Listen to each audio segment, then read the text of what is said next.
When performing a Romanian deadlift, we're overly accentuating the hip component of a normal deadlift position or a normal deadlift movement. So when we perform a squat, we are 50% hips and 50% knees.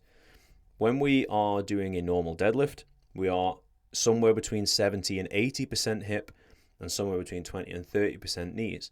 When we do a Romanian deadlift, we are somewhere in the direction of 90 to 95% hip and 5 to 10% knee. So there's two ways that we can set up for this. The first one, which requires more range of motion and more control within your flexibility, is to set up from the ground. So you set up like you would a normal deadlift position, as if you're going to deadlift, and then instead of pushing the floor away from here and evenly distributing the weight through the feet and doing a normal stand-up position, what you do is push your knees back, keeping your spine straight until you feel tension in the hamstrings. And then that is the new setup position. The bar will be a little bit away from your shins, and you can roll it towards your shins at this point if you want to initiate the movement. I'll just show you from the side. So you set up like a normal deadlift, and then when you are comfortable, you then push your knees back, spine stays straight, and then from this position, almost all of the movement now comes from the hips.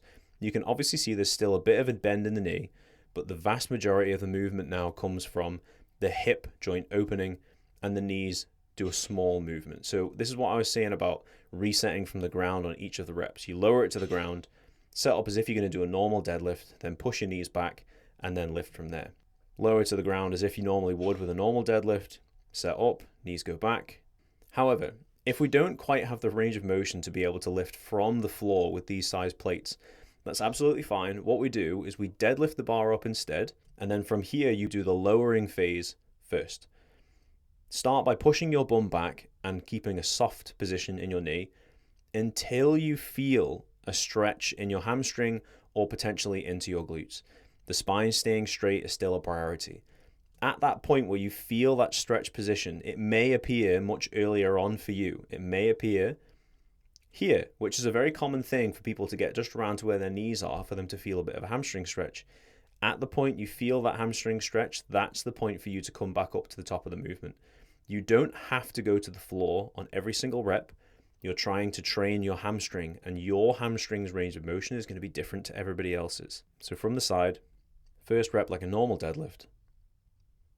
Bum goes back, knees soft the entire time, and you're loading into the hamstring and the glute tissue without putting the bar to the floor until you are done.